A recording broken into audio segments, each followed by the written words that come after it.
जी अस्सलाम वालेकुम। कैप 6 आज के लेक्चर का आगाज़ करते हैं। Lecture number 16। आज के लेक्चर में आज लास्ट लेक्चर होगा हमारा कॉस्ट ऑफ कैपिटल का। कॉस्ट ऑफ कैपिटल के छोटे छोटे कुछ क्वेश्चंस आपको होम असाइनमेंट के तौर पे दिए थे, आज के लेक्चर में वो डिस्कस करेंगे। इसके बाद एक कंसेप्ट है हमारा यील्ड कर्व का। यील्ड कर्व का कंसेप्ट थोड़ा हटके है नॉर्मल कॉस्ट ऑफ कैपिटल के कंसेप्ट से, इसलिए वो अभी हम नहीं कर रहे। वो हम कुछ टॉपिक्स को कंप्लीट करने के बाद करेंगे, ताकि तब तक हमारी कॉस्ट ऑफ कैपिटल का जो बेसिक जो कंसेप्ट्स हैं हमारे, जो एग्जाम पॉइंट ऑफ व्यू से हमें जो टेस्टिंग करता है, उनके पर हमारी ग्रिप स्ट्रांग हो जाए। यील्ड कर्व इसके साथ लिख लीजिए पेंडिंग। ये हमने अभी नहीं करना, 2-3 टॉपिक्स के बाद करेंगे। तो कॉस्ट ऑफ कैपिटल में अगर कोई इशू हो, अभी तक आपने जितने क्वेश्चंस किए हैं होम असाइनमेंट के अलावा, तो डिस्कस कर लीजिए। क्या weighted average cost of capital कैसे कैलकुलेट करनी है, फॉर्मेट आपको क्लियर है? फिर उसके बाद डिफरेंट टाइप्स ऑफ कंपोनेंट्स होते हैं, उनकी कॉस्ट कैसे कैलकुलेट करनी है, जिसमें बैंक लोन है, रिडीमेबल बॉन्ड, इरिडीमेबल बॉन्ड, फिर redeemable preference share, irredeemable preference share, और फिर एंड पे खास तौर पे हमने कॉस्ट कैलकुलेट करना सीखी थी इक्विटी की।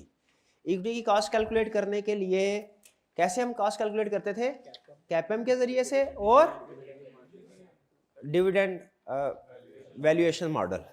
ठीक है, और डिविडेंड वैल्यूएशन मॉडल में विद ग्रोथ और विदाउट ग्रोथ दो फार्मूला है, लेकिन हमने ये देखा कि एग्जाम में वो टेस्टिंग हमेशा कैसे करता है, विद ग्रोथ मॉडल की।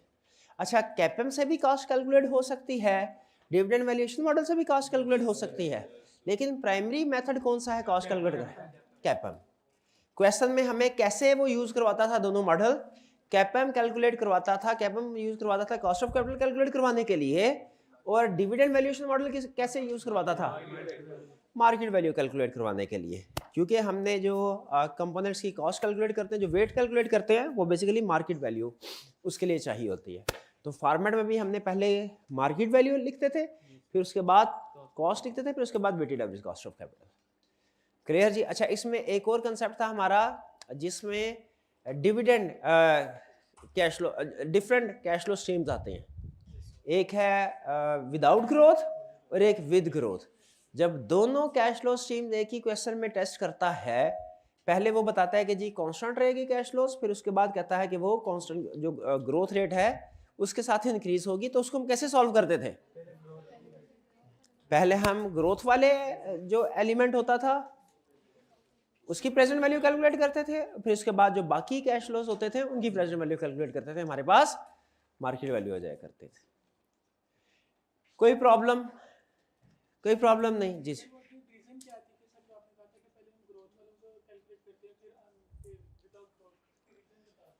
रीजन क्या है कि पहले हम क्यों ग्रोथ वाला कंपोनेंट जो है वो उसको कैलकुलेट करते हैं? देखें, असल में आप पहले दूसरा कैश फ्लो को भी प्रेजेंट वैल्यू कैलकुलेट कर सकते हैं जो विदाउट ग्रोथ में है, लेकिन आना आपने फिर वही उसी जगह पे है।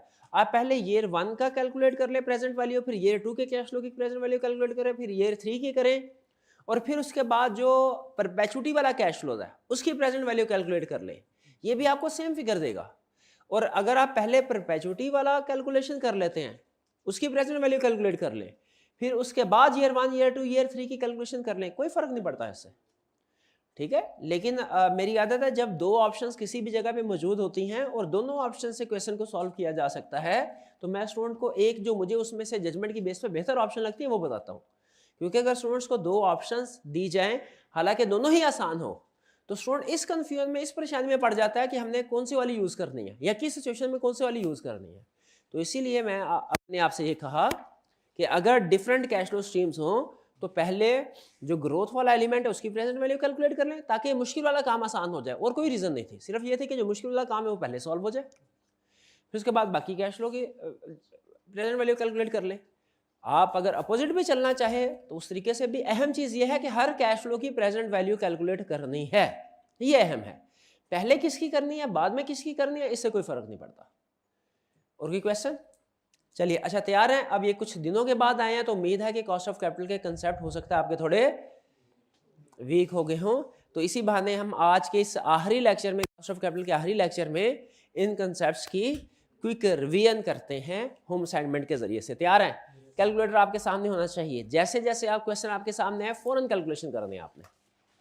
ठीक है। और दरमियान में हो सकता है मैं कुछ ऐसे कंसेप्ट्स भी आपसे पूछूं जो उस क्वेश्चन में टेस्ट ना हो रहे हो, लेकिन रिवीजन पर्पस के लिए मैं आपसे पूछूंगा। तैयार है बताने के लिए? चलिए जी,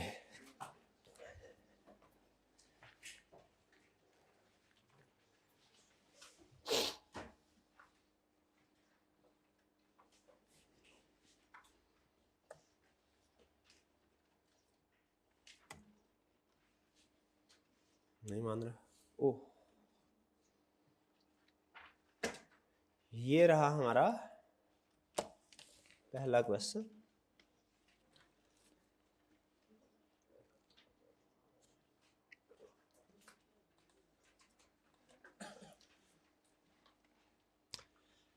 question 5, Abid Forge Limited AFL has issued 8,000 convertible bond of rupees 100 each at par value। अच्छा मुझे बताइए, इस तरह के क्वेश्चन में हम 8,000 के 8,000 बॉन्ड्स की इकट्ठी वैल्यू कैलकुलेट करते हैं कि पहले एक ही वैल्यू कैलकुलेट करते हैं उसे 8,000 से मल्टीप्लाई करते हैं? एक ही कैलकुलेट करते हैं।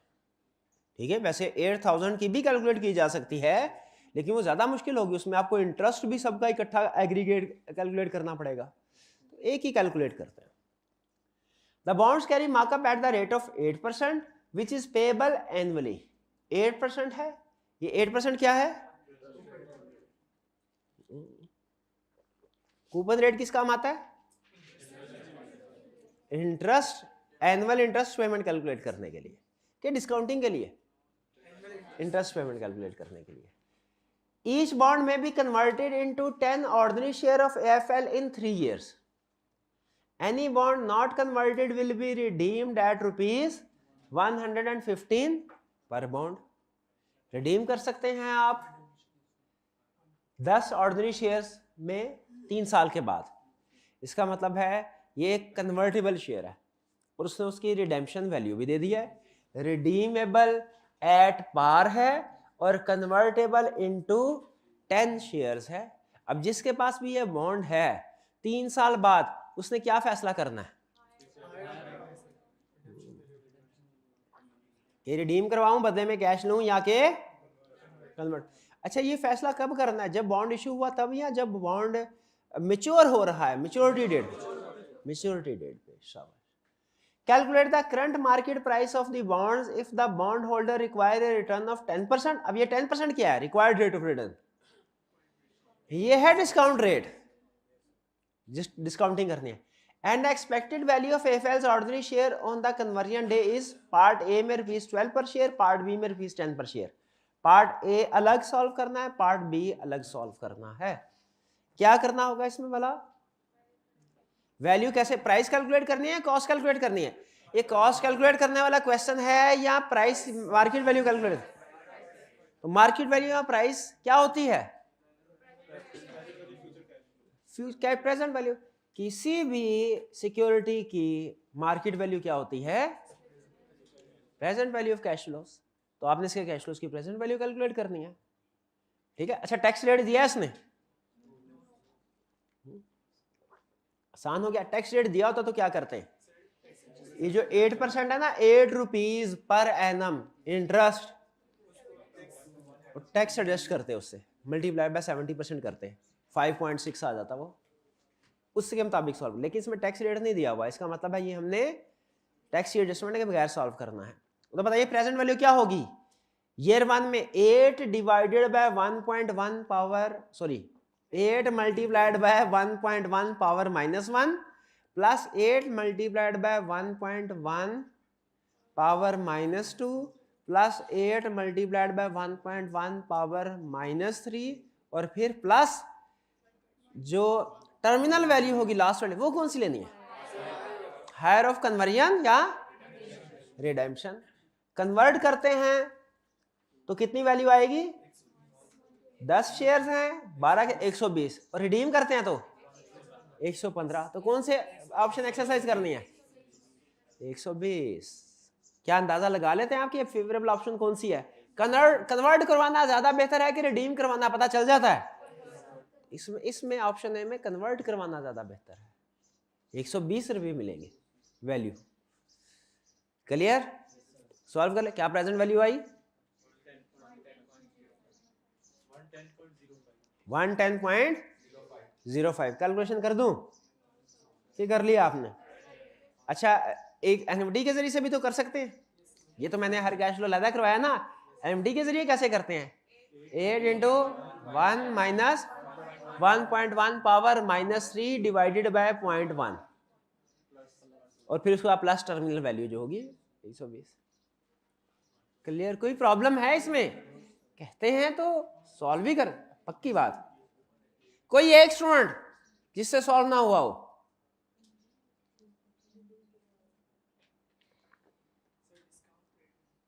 डिस्काउंट रेट कौन सा यूज करना है? Discount rate he required rate of return use करते हैं, required rate of return. Discount rate कौन से वाला यूज करते हैं? कूपन रेट नहीं, कौन सा? Required rate of return. ये कहीं पे लिख ले, फिर भूल जाएंगे आप। Discount rate will be required rate of return, not coupon rate.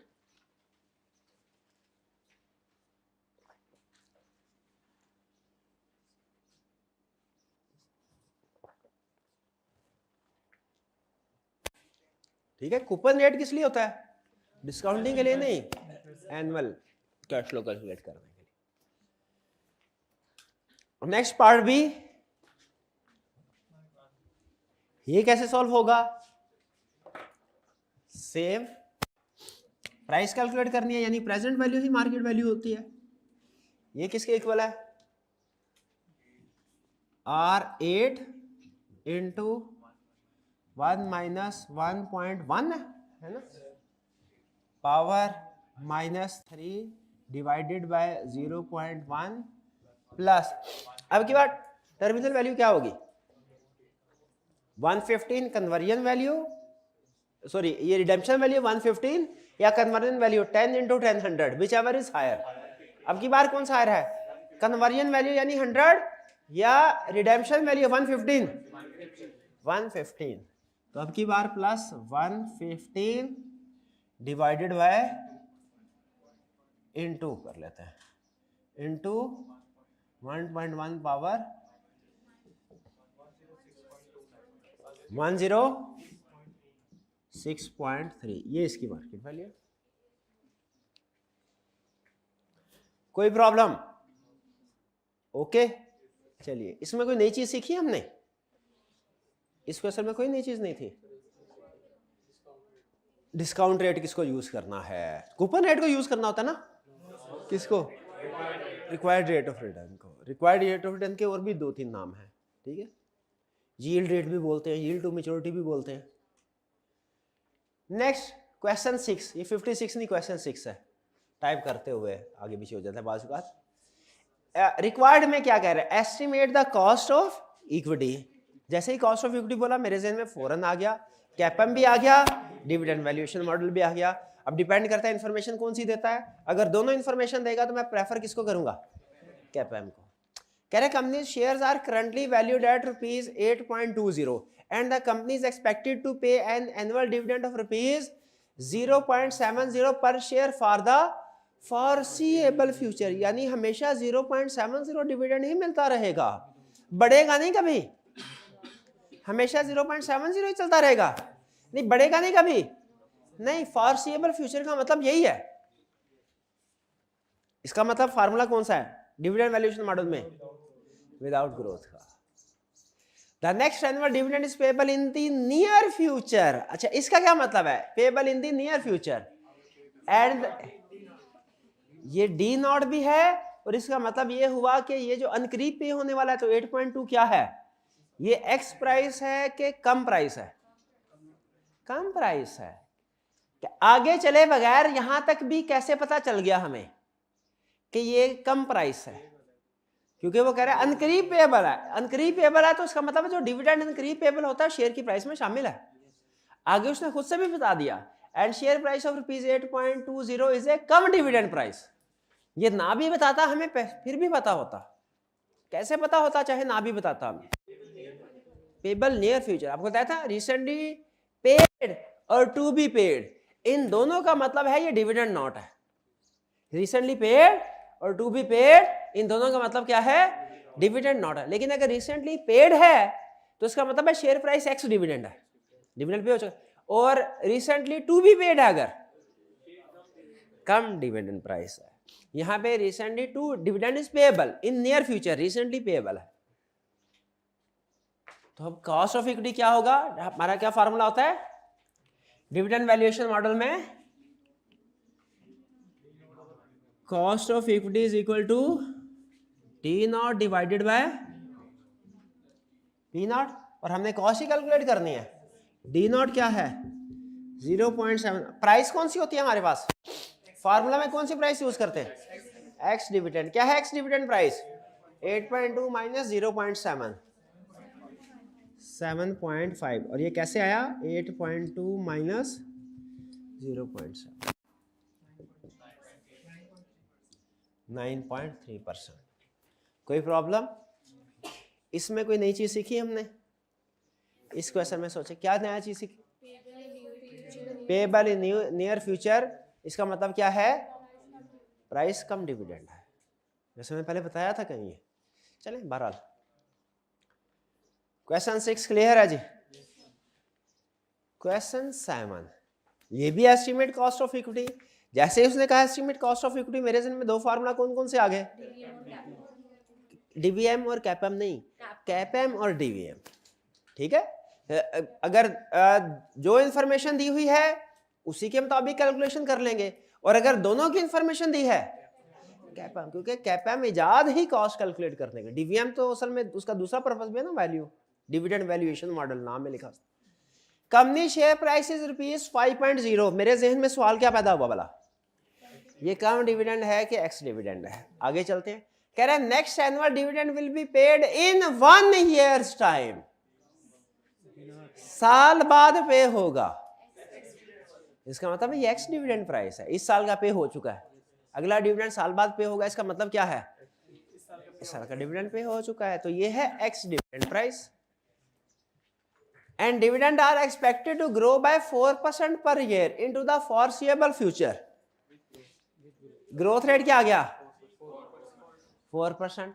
The next annual dividend is expected to be ₹0.45 per share. D not या D1, कैसे पता चला D1 है, सर अगले साल पे बोलूंगा। Estimate the cost of equity, cost, अब ये विद ग्रोथ वाला फार्मूला है ना, अब और उसने D with growth D not के साथ भी कर सकते हैं, D1 के साथ भी।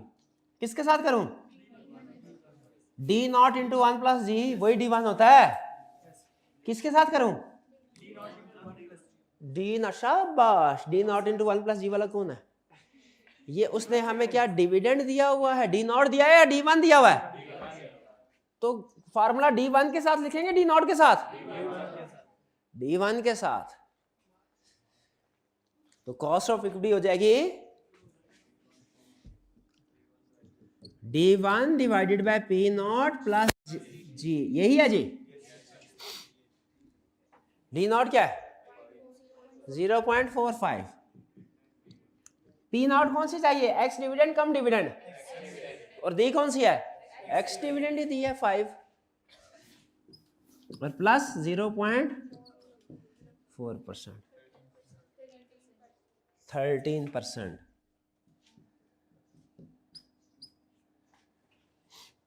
ठीक है, पर जब फार्मूला में परसेंटेजेस यूज करें ना, तो टिप बता रहा हूं, उसे पॉइंट्स में कन्वर्ट करके लिखा करें, उसे 4% नहीं लिखना, 0.04 लिखा करें।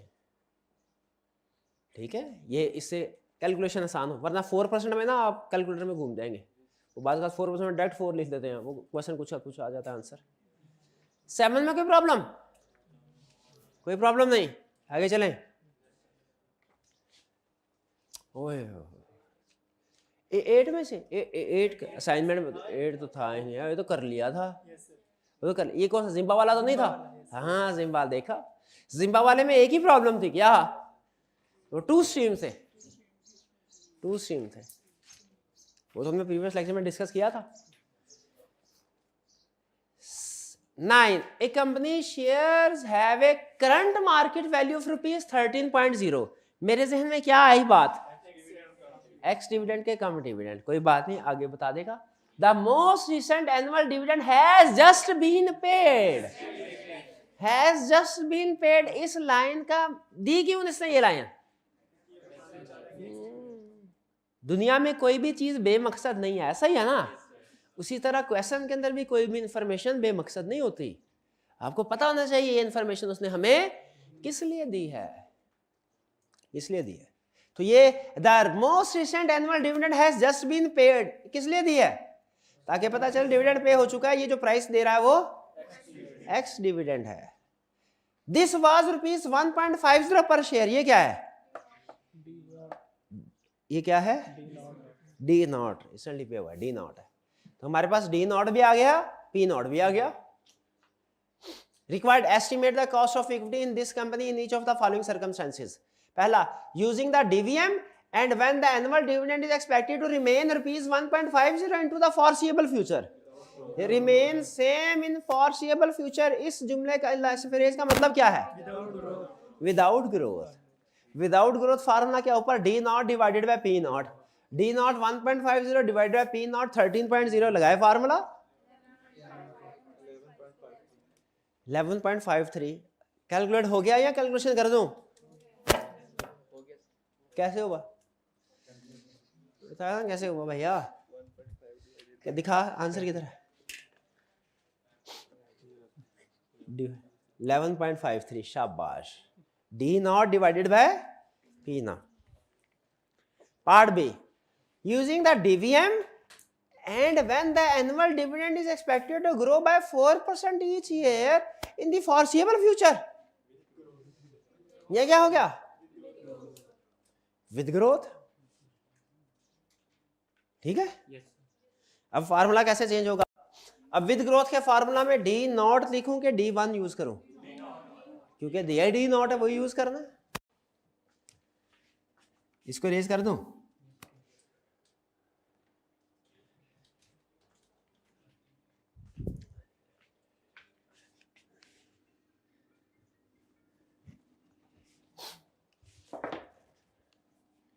D not into 1 plus J divided by P not plus ji.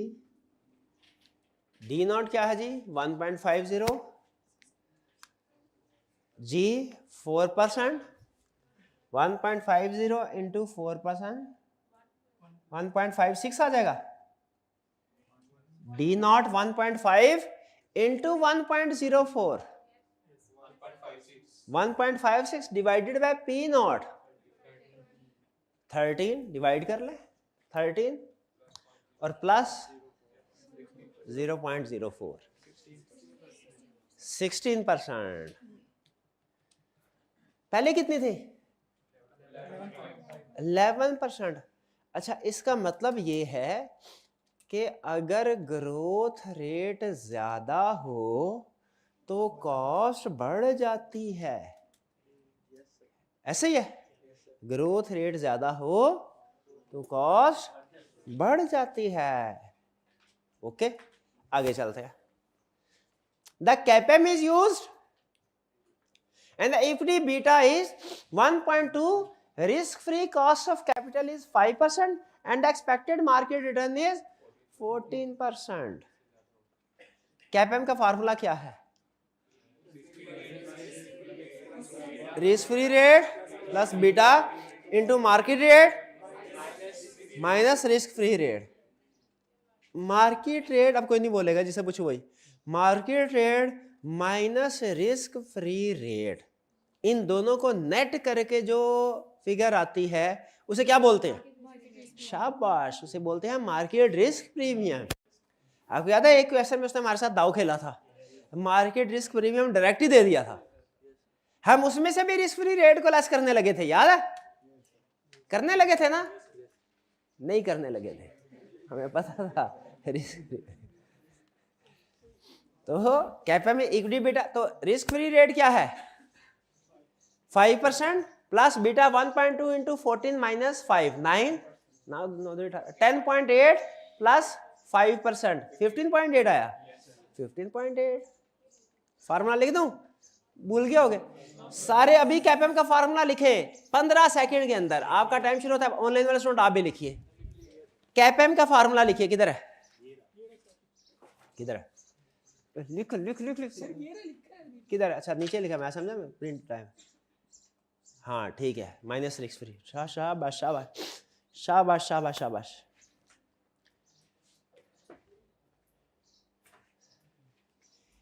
Equity beta increase हो जाए तो कॉस्ट ऑफ कैपिटल चेंज हो जाएगी। कॉस्ट ऑफ कैपिटल चेंज हो जाए तो मार्केट वैल्यू भी चेंज हो जाएगी। अच्छा, आप बता सकते हैं इक्विटी बीटा और मार्केट वैल्यू में रिलेशनशिप क्या है?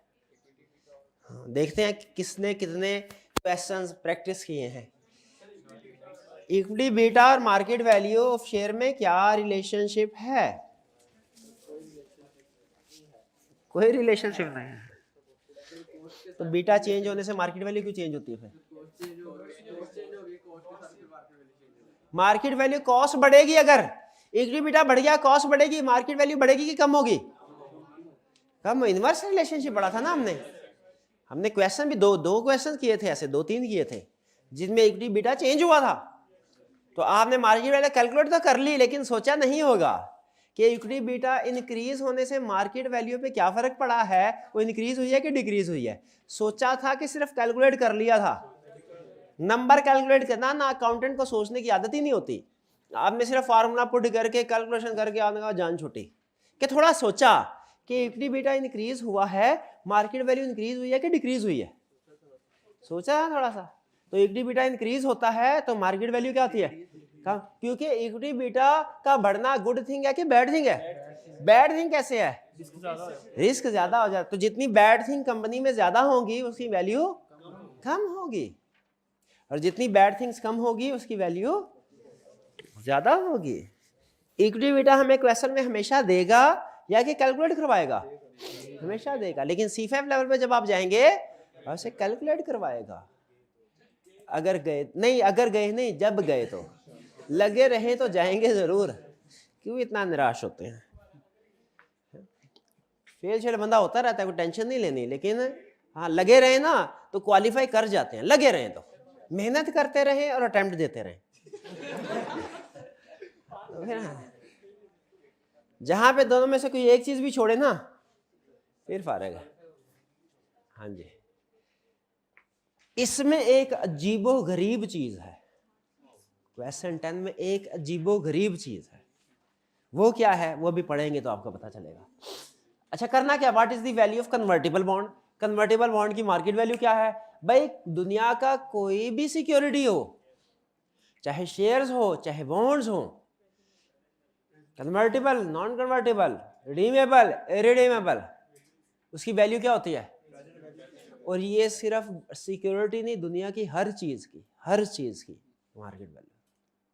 ठीक है, मेरी मार्केट वैल्यू क्या है? मेरी मार्केट वैल्यू क्या है? कोई है? क्या है कि अगर मैं सैलरीड पर्सन हूं तो मैंने हर महीने जो मेरी सैलरी है, वो जितनी मेरी रीजनेबल लाइफ है, हर महीने की सैलरी की प्रेजेंट वैल्यू कैलकुलेट कर लें, वो मेरी टोटल प्रोफेशनल लाइफ की वर्थ है। भाई ऐसे ही नहीं है? ऐसे हाँ कर लें, अपनी कर लें। अरे कंसेप्ट तो सेम है, एग्जाम्पल डिफरेंट है, कंसेप्ट तो सेम है ना। डिस्काउंट रेट लगा लें जो चल रहा है पाकिस्तान, 20% लगा लें। एक company has issued 4% convertible bond. ये भाई मेरे को बताएगा ये 4% क्या? सॉरी, निशाना गलत, सॉरी। ये 4% जो है ये क्या चीज है? ये पता है, इसको ड्रामे कर रहा है। 4% क्या है? कूपन रेट है। कूपन रेट किस काम आता है? इंटरेस्ट फाइंड करने के लिए। एनुअल बोला करे, क्योंकि एनुअल से पता चलेगा ये एनुअलिटी में यूज होना है। एनुअल इंटरेस्ट कैलकुलेट करने के लिए। कन्वर्टेबल बॉन्ड, कन्वर्टेबल से मैं थोड़ा सा डर गया, एंड पे कन्वर्जन देगा, इसका मतलब है कोई बात नहीं। That can be converted into shares in 2 years time। चलो एक चीज तो अच्छी रही, सिर्फ 2 साल का डाटा है। एन्युटी कैलकुलेट करें कि कैश फ्लो अलग कर लें? अभी भी एन्युटी 2 साल में भी, सुभान अल्लाह। Converted into shares in 2 years time at the rate of 25 shares for every ₹100 of bond nominal value। यानी एक बॉन्ड के बदले में 25 शेयर। ये 25 क्या है, एक क्वेश्चन में 40 शेयर भी दे रहा था। ठीक है, ये हो गया हमारा कन्वर्जन रेट। क्या हो गया? कन्वर्जन वैल्यू नहीं है, ये रेट है। वैल्यू कैसे आएगी? जब 2 साल बाद की शेयर वैल्यू के साथ मल्टीप्लाई करेंगे। It is expected that the share price in 2 years time will be ₹4.25। अभी कैलकुलेट करना, अभी कैलकुलेट है। 25 into 4.25, 25 6.25, ये उसकी कन्वर्जन वैल्यू है। If the bonds are not converted they will be redeemed at par after 4 years। After 4 नहीं, convert होंगे 2 साल बाद, रिडीम होंगे 4 साल बाद। क्या ऐसा मुमकिन है कि कन्वर्जन का पीरियड डिफरेंट हो और रिडेम्पशन का पीरियड डिफरेंट हो? अमूमी तौर पे याद रखिएगा सेम होते हैं। इसीलिए हम जब उनकी IRR कैलकुलेट करते हैं ना, गौर से सुनिएगा, ये ट्रिकी पॉइंट है। अमूमी तौर पे कन्वर्जन पीरियड और रिडेम्पशन पीरियड सेम होता है। इसीलिए हम जब IRR कैलकुलेट करते हैं तो जो फाइनल टर्मिनल वैल्यू है ना, वो हायर ऑफ कन्वर्जन या हायर ऑफ रिडेम्पशन वैल्यू लेते हैं। बाकी मजीद हमने कुछ भी नहीं करना होता, मजीद कुछ भी नहीं करना। लेकिन अगर दोनों का लाइफ डिफरेंट हो, किन दोनों की लाइफ डिफरेंट हो? कन्वर्जन की अलग हो, रिडेम्पशन की अलग, जैसा इस केस में है, तो आपको सारी की सारी, आपका क्वेश्चन एक नहीं रहता, 2 हो जाते हैं। उसने अगर क्वेश्चन में कहा है कॉस्ट कैलकुलेट करो, तो आपको एक दफा IRR कन्वर्जन के साथ कैलकुलेट करना पड़ेगी पूरी की पूरी, और एक दफा IRR रिडेम्पशन के साथ कैलकुलेट करना पड़ेगी, फिर विच एवर इज हायर करना पड़ेगा। अब सिर्फ आखिरी वैल्यू पे रूल नहीं लगाना विच एवर इज हायर, अब क्या लगाना है? दोनों की कंप्लीट कैलकुलेशन करके फिर विच एवर इज हायर का रूल लगाना है, जब लाइफ डिफरेंट हो। नहीं समझ आई बात की? अमूमी तौर पे रिडेम्पशन लाइफ और कन्वर्जन लाइफ सेम होती है, तो उसमें हमारी कैलकुलेशन सिंपल होती है। कैसे सिंपल होती है? जो आखिरी वैल्यू है विच एवर इज हायर लगाओ, खत्म। लेकिन अगर कन्वर्जन लाइफ डिफरेंट हो और रिडेम्पशन लाइफ डिफरेंट हो, तो आप खुद सोचे क्या विच एवर इज हायर लगा सकते हैं? क्यों? क्योंकि लगाएंगे तो 2 साल पे लगाना है कि 4 पे लगाना है। ऐसी सिचुएशन में क्या करते हैं? दोनों से अगर उसने कॉस्ट बोला है तो दोनों से IRR अलग अलग कैलकुलेट करनी है, रिडेम्पशन से अलग, कन्वर्जन। और अगर उसने मार्केट प्राइस बोला है तो दोनों से प्रेजेंट वैल्यू अलग अलग कैलकुलेट करनी है। यानी अब आपका क्वेश्चन एक नहीं 2 हो गए। जब लाइफ डिफरेंट होगी तो क्वेश्चन डबल हो गया। जब लाइफ डिफरेंट हो जाए ना तो फौरन आपने कहना ओह ये मेरा क्वेश्चन डबल हो गया। जब लाइफ डिफरेंट हो जाए, कन्वर्जन की लाइफ और रिडेम्पशन की लाइफ डिफरेंट, क्या बोलना है आपने? ओह मेरा क्वेश्चन डबल हो गया। अब कैसे डबल हो गया? ये वैल्यू कैलकुलेट करनी है। एक दफा आपने कन्वर्जन के साथ कैलकुलेट करनी है और एक दफा रिडेम्पशन के साथ। आगे चलते हैं। दे will B redeem after 4 years, और ये ध्यान में रखिएगा जिसकी जो लाइफ है वही यूज करनी है। कन्वर्जन की लाइफ 2 साल है, रिडेम्पशन की लाइफ 4 साल है। कन्वर्जन के साथ 2 साल यूज करना है, रिडेम्पशन के साथ 4 साल, वाइस वर्सा नहीं करना। फिर क्या कह रहा है? The yield required by investors in these convertible is 6%। ये क्या है? Yield required by investor, required rate of return, यानी डिस्काउंट है। रिक्वायर्ड रेट ऑफ रिटर्न बोल ले, यील्ड रेट बोल ले, डिस्काउंट रेट बोलने की बात है। ये डिस्काउंट रेट है जिसके ऊपर आपने डिस्काउंट करना है। What is the value of convertible bond? भैया पहले कैलकुलेट कीजिए, आपके पास 3 मिनट का टाइम है कन्वर्जन के साथ। मैं भी कैलकुलेट करता हूं, आप भी करें, देखते हैं पहले कौन करता है।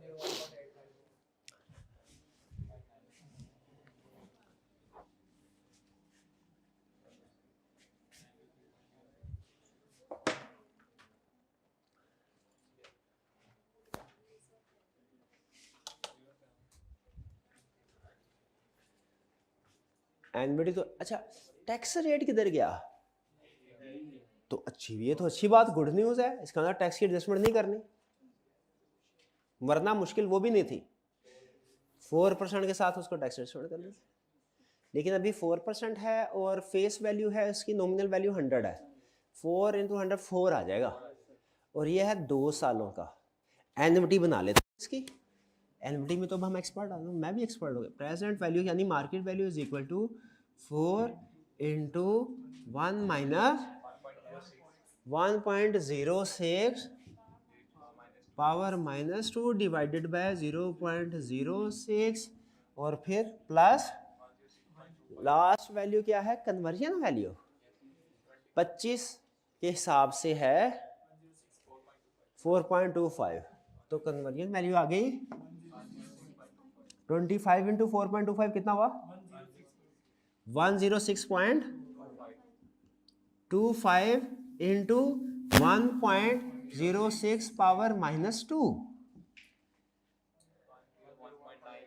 101.98 101.89 ये आगे कन्वर्जन के साथ।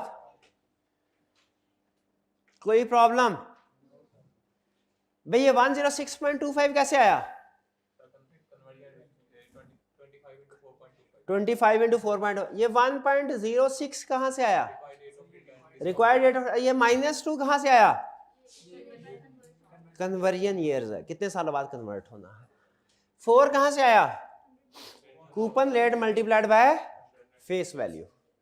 अब क्या करना है, ये तो आगे ऑप्शन नहीं, अब दूसरी ऑप्शन रिडेम्पशन वाली, इसमें क्या है 4 साल, n 4 इयर्स हो गया, बाकी कूपन रेट तो सेम है और डिस्काउंट रेट तो सेम है, कूपन रेट सेम है, डिस्काउंट रेट सेम है, चेंज क्या हुआ सिर्फ n और redemption value 4 into 1 minus 1.06 power -4 divided by 0.06 plus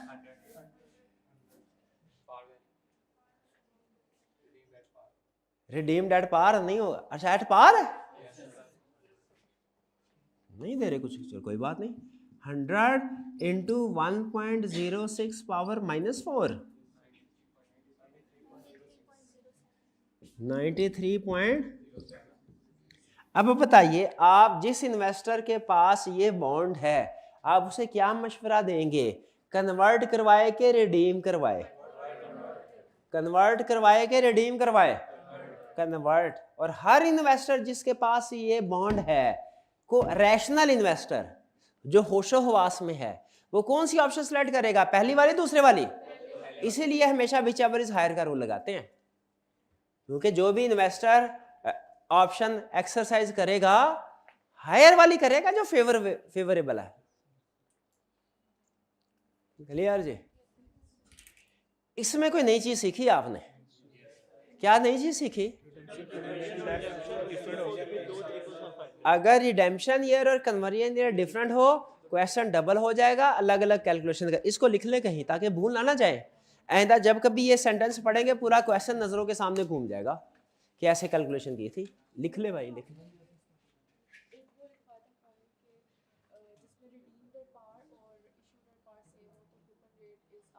हाँ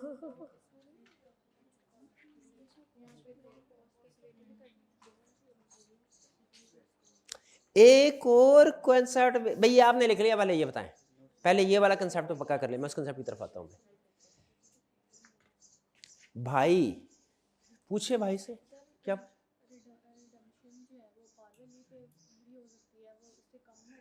हाँ रिडेम्पशन पार वैल्यू पे भी हो सकती है, प्रीमियम पे भी हो सकती है, और इनका क्वेश्चन का डिस्काउंट पे हो सकता है, यस डिस्काउंट में भी हो सकता है। इशू और रिडेम्पशन दोनों तीनों ऑप्शन में हो सकती हैं। इशू भी एट पार हो सकता है, एट प्रीमियम हो सकता है, डिस्काउंट हो सकता है, रिडीम भी at par, at premium, at discount हो सकता है। तीनों ऑप्शन इशू पे भी मौजूद हैं, रिडेम्पशन पे भी मौजूद है। ये मार्केट कंडीशंस पे और कंपनी की परफॉर्मेंस पे डिपेंड करता है।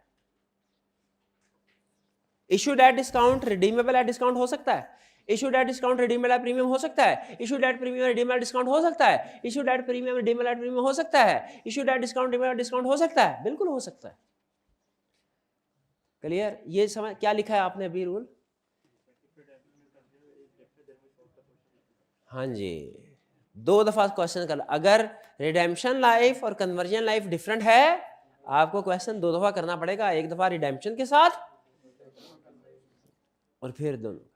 अच्छा, अब इनका क्वेश्चन, स्टोन का क्वेश्चन, तो सर आपने एक रूल बताया था कि कैलकुलेशन नहीं करनी होती हमने, जब कोई बॉन्ड इश्यूड एट पार हो और रिडीमेबल एट पार हो तो जो उसका कूपन रेट है वही उसकी IRR होती है।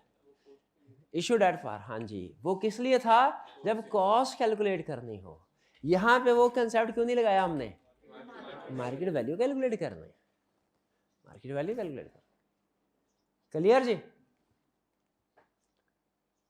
क्लियर? यहाँ पे अगर वो इसकी कॉस्ट का कहते हैं हम, तो वो उसकी आ जाती 4% के लिहाज से। 4%। कोई प्रॉब्लम? आगे चलते हैं। अच्छा, हमने कोई बड़ा क्वेश्चन किया है weighted average cost of capital का जिसमें उसने ये डिफरेंट लाइफ वाला कंसेप्ट दिया हो? कर लेंगे, वो भी करेंगे बड़े क्वेश्चन के साथ, लेकिन कंसेप्ट आपको पता चल गया क्या करना है। 11, a company has 20 million shares each with a of rupees 6.00 whose cost is 9%। Shares की वैल्यू भी दे दी है, कॉस्ट भी दे दी है। मुश्किल क्वेश्चन में हमने कॉस्ट भी कैलकुलेट करनी होती थी, शेयर की वैल्यू भी कैलकुलेट करनी होती थी। इस क्वेश्चन में उसने कॉस्ट भी दे दी, शेयर्स की वैल्यू भी दे दी, तो ये मुश्किल हुआ कि आसान हुआ? आसान क्वेश्चन हुआ। It has debt capital, debt भी है कैपिटल भी है, ये क्या मतलब भाई? कभी डेट भी कैपिटल होता है भला? फाइनेंस में होता है, अकाउंटिंग में नहीं होता, फाइनेंस में होता है। ठीक है, कैपिटल की डेफिनेशन में ना सिर्फ ये कि इक्विटी है, ना सिर्फ ये कि डेट है, बैंक लोन भी है, ना सिर्फ बैंक लोन, क्रेडिटर भी है, लेकिन उसको हम क्या बोलते हैं? Working capital. याद है? Working capital. हो सकता है नेक्स्ट टॉपिक हमारा यही होगा जो कल करना है, वर्किंग कैपिटल। ठीक है, it has debt capital with A market value of rupees 80 million. Debt capital की भी market value they the, and A before tax 6%, before tax cost, the rate of taxation of profit is 30%, calculate back. ये उसने कुछ भी नहीं test किया, सिर्फ आपका फॉर्मेट टेस्ट किया, क्वेश्चन नहीं है, ये सिर्फ फॉर्मेट है।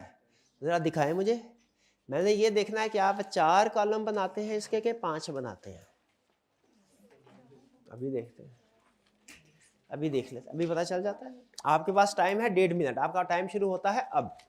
नहीं चल, कर ले भाई, कर ले कर ले कर ले।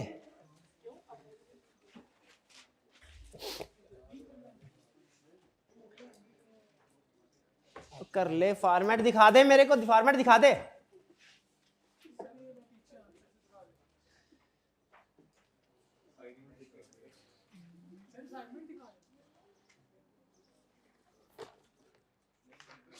हाँ ठीक है, शाबाश, मार्केट वैल्यू पहले लिखा है, शाबाश। ठीक है, किसी ने एक ही कॉलम बनाया, वो आके मेरे से शाबाश ले ले, मेरे से शाबाश ले ले आके।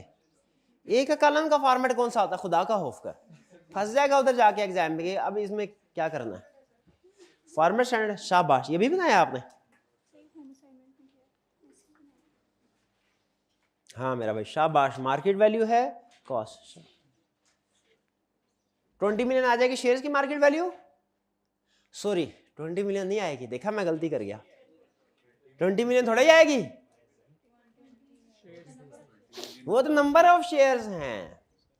वैल्यू आएगी 20 मिलियन इंटू 6, 120 मिलियन, और डेट की वैल्यू 80 मिलियन, दोनों हो जाएंगे 200 मिलियन, यानी 60% और 40%। ऐसे ही है क्या? मतलब 6 इंटू 20, 120, और नीचे 80, नीचे 200, 120, 80, 200। कॉस्ट क्या होगी? 120 की 9% है और 80 मिलियन की 6% है, 4.2% है। 6% इंटू 70%, 4.2% है। ठीक है, और अब वेटेड एवरेज कॉस्ट क्या होगी? 120 डिवाइडेड बाय 200 मल्टीप्लाइड बाय 9%, 5.4%। और 80 डिवाइडेड बाय 200 मल्टीप्लाइड बाय 4.2%, 1.68%। दोनों को ऐड कर लें। इस क्वेश्चन में नई चीज क्या सीखी हमने? कोई नहीं, सिर्फ फॉर्मेट हमें पहले से पता, इसमें कोई नई चीज नहीं सीखी, फॉर्मेट ही था सिर्फ। अच्छा, ये क्वेश्चन कैसे डिफरेंट है प्रीवियस क्वेश्चन से? हाँ, इसमें वेटेड एवरेज निकालने हैं। प्रीवियस जितने भी क्वेश्चन जहां तक मुझे याद पड़ता है, यहाँ तो वो सिर्फ हमसे उसने कॉस्ट कैलकुलेट करवाई है, यहाँ सिर्फ मार्केट वैल्यू कैलकुलेट करवाई है सिंगल सिक्योरिटीज की। यहाँ पे तो ऐसे क्वेश्चन का ना एनालिसिस किया करें, इससे आपकी एनालिटिकल स्किल्स इंप्रूव होती है। सिर्फ ये कैलकुलेशन ही नहीं, थोड़ा क्वेश्चन को समझे भी, ठीक है। इससे हम एक रफ सा एस्टिमेट, जब आप ये समझना शुरू कर देंगे ना, तो आप रफ सा एस्टिमेट लगा लिया करेंगे कि हमारा आंसर क्या होना चाहिए, रीजनेबल, आपको डायरेक्शन उसकी नजर आ जाती है सॉल्यूशन की, ठीक।